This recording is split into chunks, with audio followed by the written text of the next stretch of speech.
Okay, so I already mentioned we're doing the Infinity Saga special this week, recording that tomorrow night. That's going to be a full-on breakdown of each movie in a really fun format. We're gonna keep it about the characters.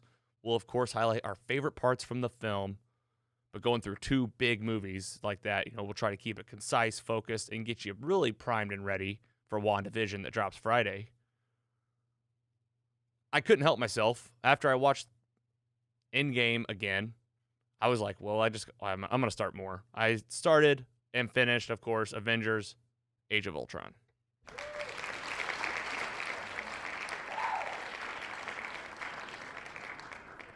It's easily one of the best MCU films. It's maybe in its own right the best film of the Avengers film, just it's different categories. So what I want to do today, if I don't want to we're not going to do a deep dive today. This is going to be more about my favorite parts of the film. And I just kind of highlighted the top 5. There's a lot of reasons this movie is so good. First of all, when's it taking place? You're coming off of the second round of the Avengers sequels. So you've got like Iron Man 2, you've had Thor: The Dark World. I want to say that we've had Captain America: Winter Soldier at this point. And it's all led to Avengers Age of Ultron. This is where the Avengers are the Avengers. They get to, as I say here, Avengers being Avengers. You guys know what I mean. It's like, this is the one where it's just like, they're a team. They've been in full action. What are we opening up with? Oh, they're here to get the Mind Stone from, a Nazi. It's just a straightforward Avengers mission. They're all here. They're working together. They open with this great iconic shot. And later in the film, they even have a get-together party at the house, right? This is whenever Tony and Bruce decide they're going to create Ultron, protector of the Earth.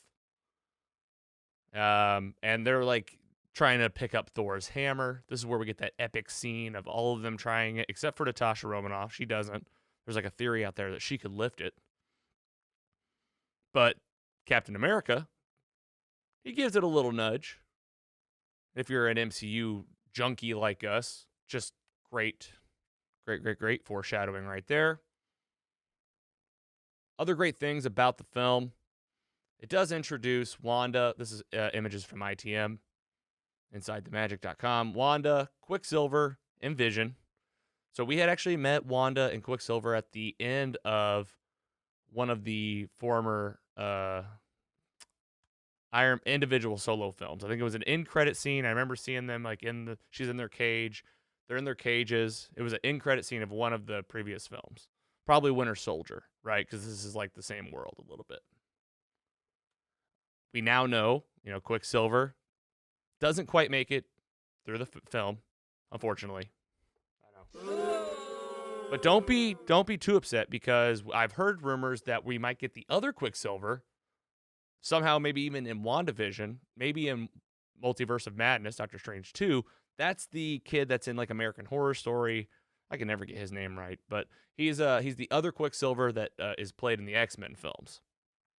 That'd be kind of cool. Either way, we get these characters, and of course, Wanda and Vision. This is the big introduction of Vision.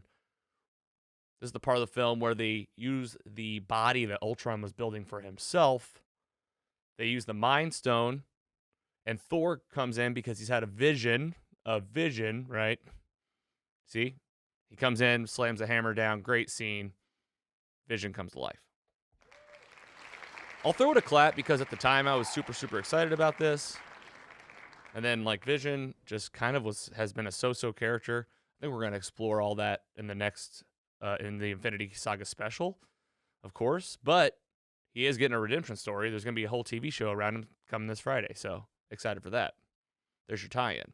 If you're not rewatching Marvel stuff right now, and you're a Marvel fan, what are you doing? Pull out some of the classics. Definitely throw Age of Ultron on. At the very least, I think you should watch Endgame before you watch WandaVision. That's just my take. Well, there's other stuff we get. The Avengers get pretty wrecked by Wanda in this movie. She's Scarlet Witch. She is showing them their greatest fears. You get Captain America being scared of not having a war to fight. Peggy saying come home, and he's like, he still struggles with just wanting to fight in a war. Black Widow gets callbacks to the Red Room. I'm sure we'll probably get maybe some of that in Black Widow coming this May. Tony's is by far the biggest. Thor's is about the Infinity Stones. It kind of gets him on the path of that, and that's just more foreshadowing to the movies to come. All of these are. And Tony's is really what causes the whole movie to happen. He has this vision of all the Avengers dying, and this is, of course, the theme for this movie. This is why Ultron's created, but it's really a direct foreshadowing of the Avengers Endgame. And the line Endgame, the phrase, the word, I guess, that's actually in this movie. Tony says it when he's explaining himself after, fudging up and creating Ultron. He actually drops the line in the movie itself. And, of course, I had to highlight James Spader's Ultron. This image from Rotten Tomatoes. This was Marvel, to me, just proving that they just are going to continuously have the best casting. And also proving that they can cast a big villain. James Spader's voice just brings a gravitas to the character that I just can't believe. It just feels so right. It's just so evil. So I know everything. And the Ultron just looks unbelievable, of course. Like every MCU fan film, it looks legit. Talking more about the nerdy aspect of Ultron, I really paid attention more. This is probably the 20th time I've seen this movie. They're taking the code from the Mind Stone, and that code that they pull out of the Mind Stone, like kind of mixed with Jarvis, and that was how we kind of got Ultron. It's just a very interesting way that this character was birthed. It wasn't like the Mind Stone was required for Ultron to live. He was his own thing. But I thought it was a really interesting character, and it'd be interesting if they could maybe bring an aspect back from Ultron in future stuff. And we do, of course, have an end-credit scene. This is going to be like, okay, it's game time. We get a Infinity Gauntlet shot. We get this weird purple Thanos. This is before they had him really, honed in. But really got us pumped. This is from Slash Film.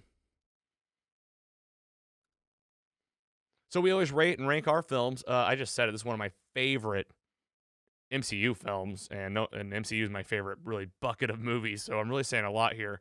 We work off of a 4-point scale. And we're going to give it right now today. We rated it. Here we go, 3.9. It's a high score. It's because I would say it's just about perfect movie. What isn't perfect about it? I think there's some parts that kind of water down the film. I enjoy the scenes at Clint's house, with his family and whatnot. But there's a ton of downtime there. But it's also a lot of deep conversations with Natalya and Hulk. You get the great setup of Tony and Captain having kind of their head-to-head stuff, preparing you for Captain America Civil War. But other than that, just a really near perfect film. If you haven't seen it in a while, get over and watch Avengers Age of Ultron. And if you're watching MCU stuff because you know that you need to be right now, the next MCU films you should be watching are Ant-Man, it's Paul Rudd, of course, and Captain America Civil War. These are the next two. Keep working your way through the line. Thor Ragnarok will be in there, and then, of course, the Infinity movies, Infinity War and Endgame. We're recording that special tomorrow night. We're super excited for it, but always love to watch an Avengers film. So definitely watch Avengers Age of Ultron if you're getting ready for WandaVision this Friday.